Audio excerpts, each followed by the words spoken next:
I commend Secretary General and High Commissioner Grandi for the strong advocacy of the refugee causes. But I want to especially pay a tribute to President Erdogan of Turkey and the people of Turkey for hosting the largest refugee population. Excellencies, ladies and gentlemen, I want to speak about Pakistan.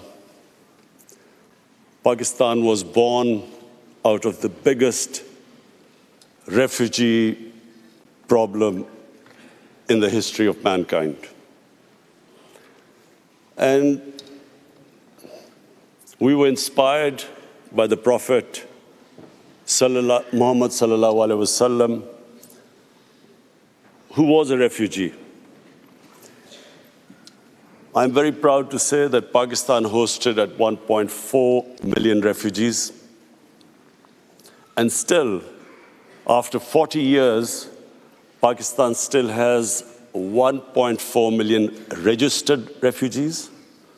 And overall, the Afghans in Pakistan number 3 million. Countries that do not have resources, countries that cannot look after their own population, that cannot provide their basic needs, that are struggling to develop their human resources. For them, a large refugee population causes problems which cannot be imagined by the richer countries.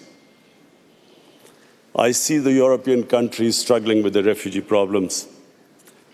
I see the emergence of the right wing, which cashes in on the public distress faced by the public because of lack of jobs. They cash in on the refugees. So we in Pakistan have been through this. 4 million refugees, and today almost 3 million refugees. A country where there's massive unemployment. We know what we go through. As a Prime Minister, I can tell you that we face daily problems where our people want jobs, and clearly the refugees can become a target. But I'm very proud of my people, the way the people of Pakistan have hosted the refugees, the hospitality shown to the refugees for over 40 years. But the main point I want to make here today is that prevention is better than cure.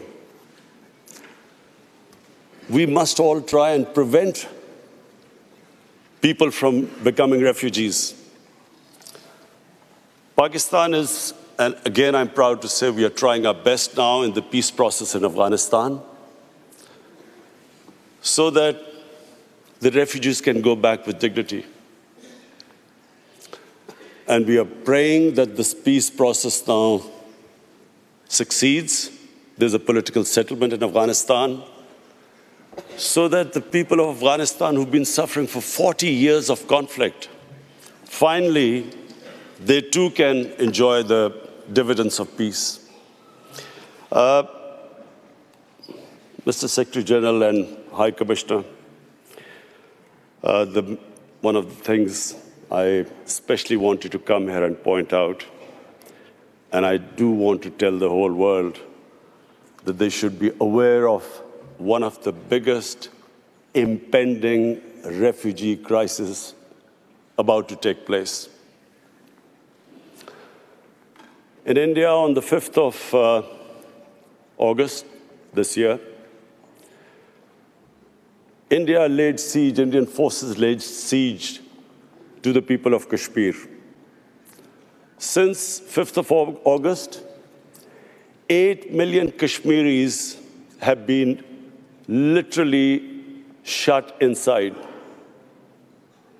Their rights have been taken, people have been imprisoned, the leaders are in jail, all communication has been cut off.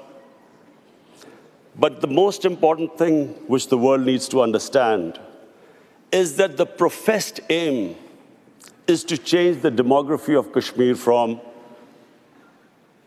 a Muslim majority to a Muslim minority. Now, if this is what the professed aim is, we are likely to have another refugee crisis. A refugee crisis that would dwarf other crises. In the United Nations General Assembly, I tried to appeal to the world community that they must take notice of this. What is going to happen? The people are under siege in Kashmir. Whenever the curfew is lifted, there are 900,000 Indian troops there. What is going to happen then? They're trying to change the demography by settling in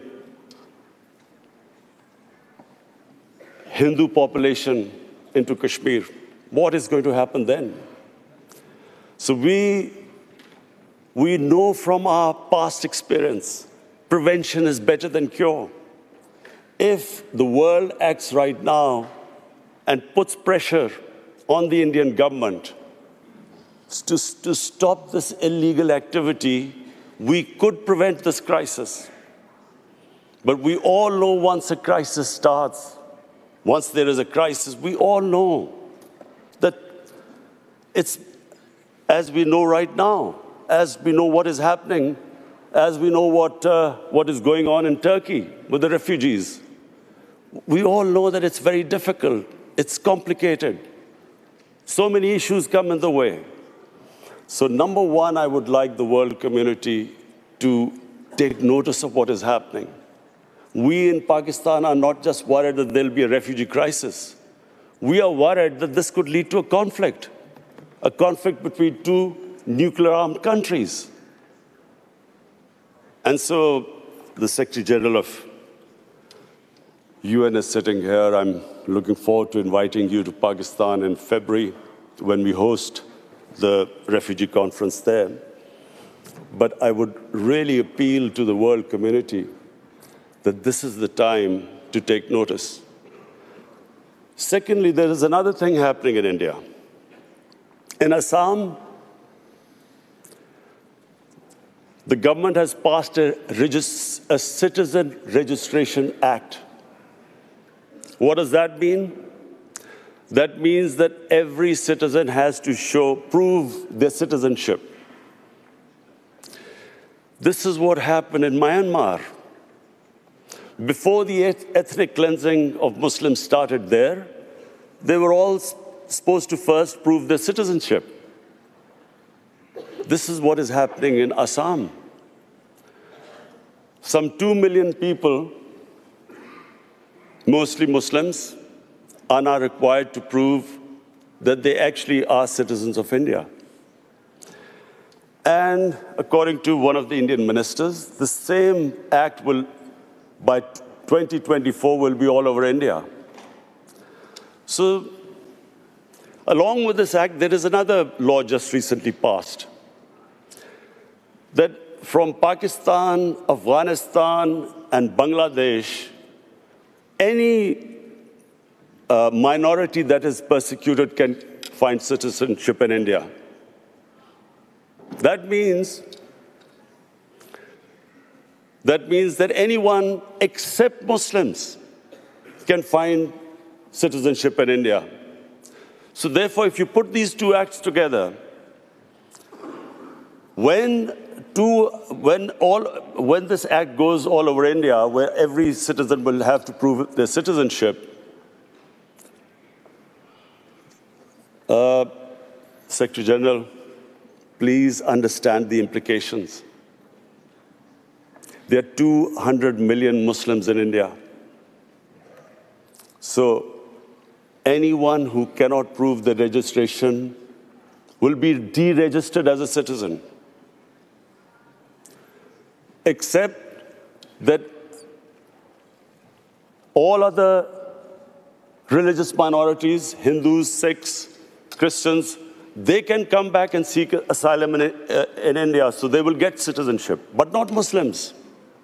So there are 200 Muslims in India. If 2 or 3% of them cannot prove their citizenship, where will they go? So this is another thing. There are riots in India already. People are out in the streets.